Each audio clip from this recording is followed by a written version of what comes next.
Oscillation. Today we will start about topic oscillation. बच्चे oscillation क्या है? To and from motion of a body about its main position. क्या होता है? अपने main position के गिर्द बॉडी की क्या होती है मोशन को क्या बोलते हैं? To and from motion of a body about its main position is called oscillating motion. ठीक है, अब ये देखें, कोई एक सिंपल पेंडुलम है, ये इसका मेन पोजीशन है, ये ए पॉइंट है, ये क्या है? बी पॉइंट है। इसको आगे पीछे मूव करते हैं तो क्या होती है? टू एंड फ्रॉम मोशन में बॉडी क्या करती है? मूव करती है, इसे क्या बोलते हैं? ऑसिलेशन प्रोड्यूस होती है। ठीक है, अच्छा अब ये देखो, अब यही मोशन जो है, अगर to and from motion oscillatory motion जो है, ये अपनी हरकत को, अपने रिपीटिशन को क्या करे? बार बार दोहराए, अपने आगे पीछे इसको रिपीट करे, तो इसको क्या बोलते हैं? Periodic motion. इसको क्या बोलते हैं? Periodic motion. पीरियोडिक मोशन की डेफिनेशन क्या है? Oscillatory motion which repeats itself about its main position is called periodic motion। अब ये देखें, ये एग्जांपल है स्टील बॉल की। अगर स्टील बॉल को आप पकड़ते हैं, ये छोड़ते हैं, ठीक है, इसको लेफ्ट करते हैं, तो ये अपने मेन पोजीशन के गिर्द क्या करता है? मूव करता है। इसी तरह एक स्प्रिंग है, स्प्रिंग को आप पकड़ते हैं, उसको फिर आप खींचते हैं, ठीक है, और फिर क्या होता है? वहां पे वो अपने मेन पोजीशन के गिर्द क्या करता है? वाइब्रेट करता है, आगे पीछे ऑसिलेट करता है। ठीक है, तो इसको क्या बोलते हैं? Oscillatory motion. Okay, yes. क्या होती है कि यहाँ पे कोई भी स्प्रिंग है, ये स्प्रिंग, इस पे फोर्स F, इसका मास m है, इस पे फोर्स F एक्ट कर रही है। जब इस पे फोर्स अप्लाई करेंगे तो क्या होगा? ये पोजीशन चेंज करेगी। क्या करेगी? ये ए पोजीशन है और ये क्या है? इसकी बी पोजीशन है। अपनी पोजीशन को क्या करेगी? चेंज करेगी। जब पोजीशन चेंज करेगी तो इसमें क्या प्रोड्यूस होगा? रिस्टोरिंग फोर्स की वजह से क्या प्रोड्यूस होगा? एक्सेलरेशन प्रोड्यूस होगा। क्या प्रोड्यूस होगा बेटा? एक्सेलरेशन। वो जो एक्सेलरेशन है वो डायरेक्टली प्रोपोर्शनल होता है। तो जब डायरेक्टली, इसको हम डिफाइन कैसे कर सकते हैं? The acceleration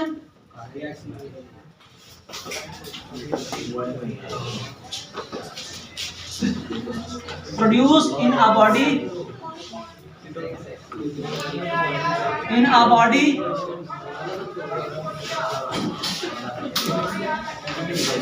is directly proportional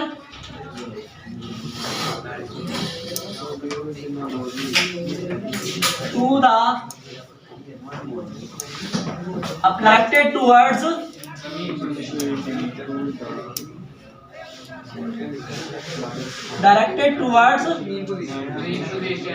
main position. शाबाश। अब ये क्या है? एक्सेलरेशन। डेफिनेशन दोबारा देखें। The acceleration produced in a body is directed towards mean position। ठीक है, आप इसको मैथमेटिकल कैसे लिख सकते हैं? F is directly proportional to minus x के। ठीक है, तो अब यहाँ से क्या होता है? फोर्स यहाँ पे जो प्रोड्यूस कर रही है F is directly proportional to minus x। ये माइनस क्यों आया? क्योंकि आपने फोर्स इस साइड पे लगाई है, लेकिन पोजीशन क्या है?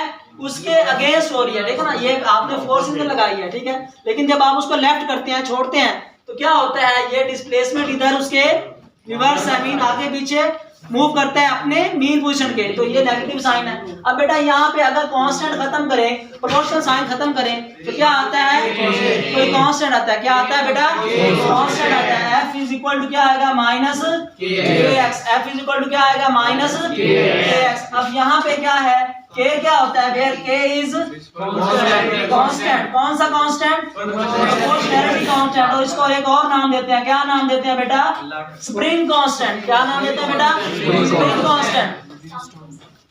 K is proportionality constant and also called spring constant. इसे और क्या कहते हैं? Spring constant. हाँ जी बेटा, अब ये स्प्रिंग कांस्टेंट भी है। अब बेटा यहाँ से अगर स्प्रिंग कांस्टेंट की वैल्यू फाइंड आउट करना चाहें तो क्या होगा? K इज इक्वल टू, ये इधर माइनस क्या है? माइनस x मल्टीप्लाई होगा, इधर जाके माइनस ये क्या हो जाएगा? F over x। ठीक है, ये आ जाएगा।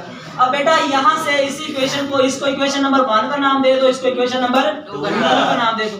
अब बेटा क्योंकि हमने क्या पढ़ा है?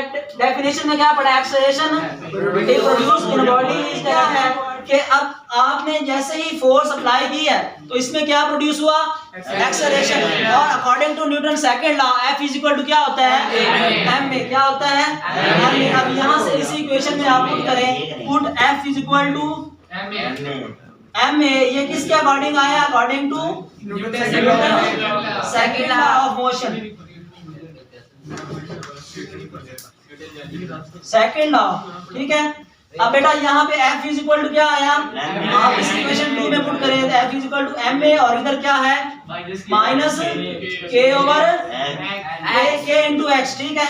अब बेटा यहाँ पे m जो है इधर मल्टीप्लाई हो रहा है, दूसरी साइड पे जाएगा क्या होगा, डिवाइड, क्या हो जाएगा बेटा डिवाइड। यहाँ पे आपके पास एक्सेलरेशन की वैल्यू क्या आ गई, a equal to minus k over m into x. अब यहाँ पे बेटा ये जो k ओवर m है ये क्या चीज है, कांस्टेंट है। क्या चीज है बेटा, कांस्टेंट है। तो a is equal to minus ये इज इक्वल टू है, ये कांस्टेंट है, यहाँ पे माइनस कांस्टेंट इनटू x, और ये कांस्टेंट खत्म करें तो क्या आता है प्रोपोर्शनैलिटी कांस्टेंट। तो ये a is directly proportional to minus x आता है। तो यहाँ पे ये इसकी लास्ट इक्वेशन है, ठीक है। Start about simple harmonic motion, simple harmonic motion, simple harmonic करेंगे आप। The acceleration produced in a body is directly proportional to the displacement which is directed towards mean position. फिर बोलें the acceleration produced in a body is directly proportional to the displacement which is directed toward mean position. बेटा ये एक spring लिया, ठीक है, जिसका एक मैस, जिसको क्या है मैस m है, इस पे फोर्स F अप्लाई की। जैसे ही आप F फोर्स अप्लाई करते हैं इसमें क्या प्रोड्यूस हो जाती है एक्सेलरेशन। हाँ, इसमें स्टोरिंग फोर्स की वजह से क्या प्रोड्यूस होता है एक्सेलरेशन। और ये वाला जो एक्सेलरेशन होता है ये किसके डायरेक्टली प्रोपोर्शनल होता है, ये हाँ डिस्प्लेसमेंट किसके होता है, डिस्प्लेसमेंट है किधर होता है टुवर्ड्स मीन पोजीशन, किधर होता है टुवर्ड्स मीन पोजीशन। अब इसको हमने यहाँ कैसे स्टार्ट करना है कि आपने फोर्स अप्लाई की, F is directly proportional to minus x, F is directly proportional to minus x। अब यहाँ पे जो है प्रोपोर्शनल साइन खत्म करें तो क्या आता है, कोई कांस्टेंट आता है। क्या आता है बेटा, अब कांस्टेंट को, अब ये कांस्टेंट क्या होता है प्रोपोर्शनैलिटी कांस्टेंट, या दूसरा नाम क्या देते हैं कांस्टेंट। अब यहाँ से k की वैल्यू फाइंड आउट करनी हो, ये माइनस एक्स मल्टीप्लाई हो रहा है, इधर जाके पुट करना है, put according to Newton second law, क्योंकि आपने फोर्स अप्लाई की, इसमें क्या प्रोड्यूस हुआ एक्सेलरेशन, ठीक है। अब एक्सेलरेशन प्रोड्यूस हुआ है तो F इज इक्वल टू क्या होता है m में, न्यूटन सेकंड लॉ के मुताबिक। अब आप क्या करें, सेकंड इक्वेशन में F की वैल्यू क्या पुट करें, F is equal to m में, आपने m में पुट किया तो यहाँ से अगर आप क्या निकालना चाहें एक्सेलरेशन निकालना चाहें तो एक्सेलरेशन कैसे निकलेगा, एक्सेलरेशन इधर ही रहा, m इधर मल्टीप्लाई हो रहा था, इधर जाके क्या हो गया तो k ओवर m आ गया। क्या हो गया, क्या आ गया k ओवर m। अब बेटा ये कांस्टेंट है k ओवर m, तो ठीक है, तो आप a is directly proportional to minus x। तो यही आपकी डेफिनेशन है कि acceleration produce in a body is directly proportional to the displacement and which is always directed towards mean position. This is simple harmonic motion.